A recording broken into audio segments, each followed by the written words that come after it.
So my question is, much like athletes will go to the gym and watch what they eat, is there something on the day-to-day that you guys do to sort of take care of your voice? And I drink a lot of gasoline. Depends on the character. Whatever I can find, be it wood, plastic. I've done sessions in the past where, well, raspy voices used to be more in vogue than they are now, but I'd go in and do a take, and the engineer would go, why don't you just go out for about 5 minutes and drink a couple cups of coffee and maybe 4 or 5 cigarettes, because you're just sounding too clear. So What you don't do is drink milk and eat a soft-boiled egg. That's Gotcha. true. That would, because otherwise everything would be like that. Yeah. So just keep it clear. Some people drink more room temperature water, or hot tea or something, whatever it is.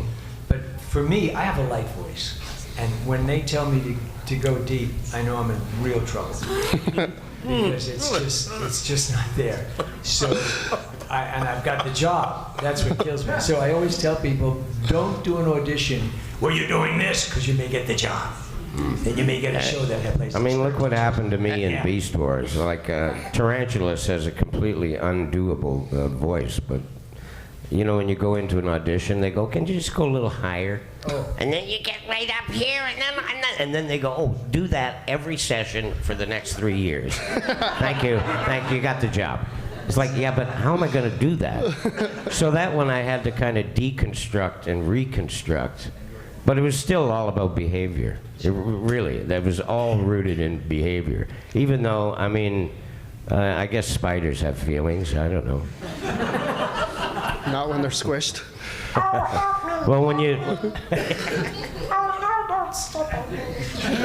So I'm just talking, day-to-day maintenance, so that you're ready for the next audition or next recording session. Or... Everybody will have their own way of approaching. There are some people that really, like, this is my instrument, and I protect this, and I herbalize, and it's soothing teas. It sort of depends on, and there's a lot of different styles of voice acting. When you say voice acting, there's a million different ways you can go with that. Some people are like voice freaks, or I like to think character freaks. There are other people that make their living because they're a solid, the only that voice in the world. And even that, though, they have to be incredible performers behind it. There's stuff you can do vocally to expand.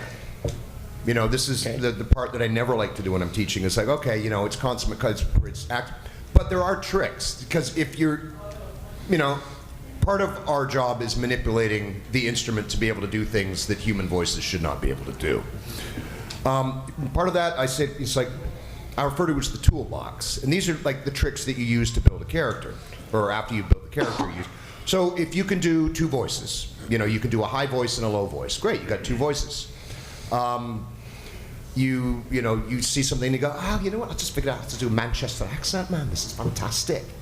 So you put that in there. Well, now you actually have 4 voices.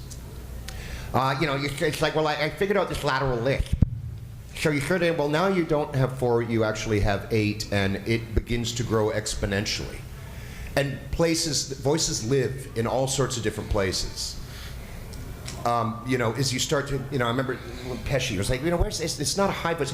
And then you find this place. What am I, some kind of, I'm trying to break it down to 3 primary voices, like colors. One of them is the Bing. Amuse me? You find that amusing? Yeah. There's a lot of voices I've realized that are based on Bing Crosby. That's my own personal theory. But, they will live different placements. If you're running it down here, you're running up, you find a place. I found where my right tonsil used to live. I've never used it yet, but it's a horrible sound. Anyway. A little bit of Dinobot. So all those things that you can do, and it kind of expands your vocal vocabulary. Really, did I just say that? Oh my God, I'm such an idiot.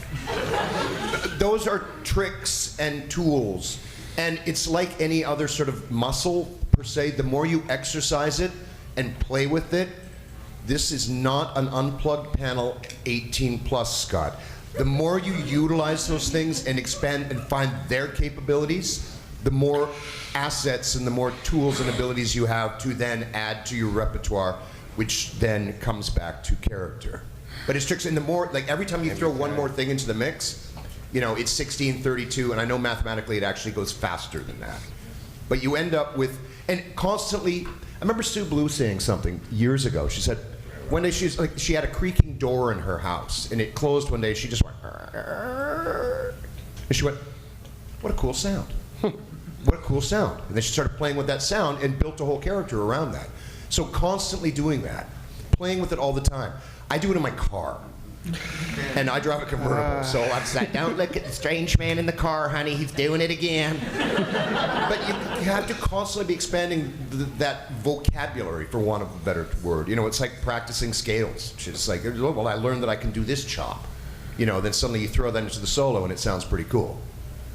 I've talked enough. I'm now shutting down. You also do animals as well. Oh. Don't just listen to it, Kat. When I teach Japanese kids, I've been doing it for 10 years. They fly in once a year in schools. And the first thing I start them with is something very simple. Do a cat. And you hear someone go, yeah. Well, that cat just died. What kind of cat is that? And they go, no, that's not a cat. All right, do a cat angry. Do an angry cat. They haven't listened. Yeah, it's that sound. So I will go.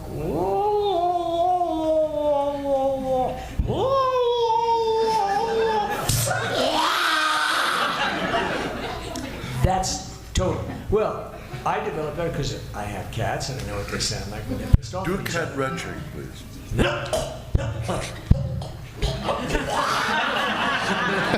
But Damn hairballs. them hairballs, and they're not even mine. And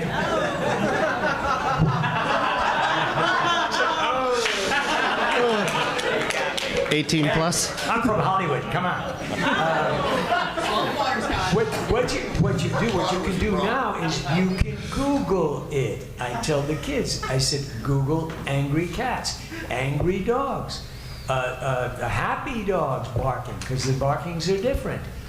Do a chimp. I mean, here's all these kids that have never done anything like this before, and they're studying acting, and they just want to get into voice anime. And I have them do squirrels. There's all these different, just to get them out of themselves and start learning the idea of listening and developing. And they will do it over just laughing. Can you laugh on cue? You'd be surprised how many actors I have gone in with on a session that got the job, and then that actor has to laugh, and the laugh is phony. I don't, you know, it's really out. I hear someone go, ha ha ha, and they just can't do it. And it's something we do automatically. We just do it because it's just something we do. Because they get nervous. Now they laugh. Nobody tells them how to laugh when they're with friends and somebody tells them a joke. But they can't do that for some reason or another when they're asked to do it on cue. Train. That's what you do. Train yourself to laugh so it sounds real. Do the dog, do the cat, do the chimp, do the squirrel, whatever it is. However you get there, and that's how you start, for me, that's how you start developing yourself, and as well as people as well. What does grandma sound like? Does grandmother have a voice down here? Is she over here? Or is grandpa over here? Is he sound over here? So you got two. You got two grandpas. You got one over here, and you got one over here. And you take his teeth out, and you got one over here. Okay? I've heard that one. Yeah, we've seen it. I mean, I saw my grandfather. He talked like this. He said, "Wait a minute, I'll talk to you for a second. Hold on for a second. That's better." Okay.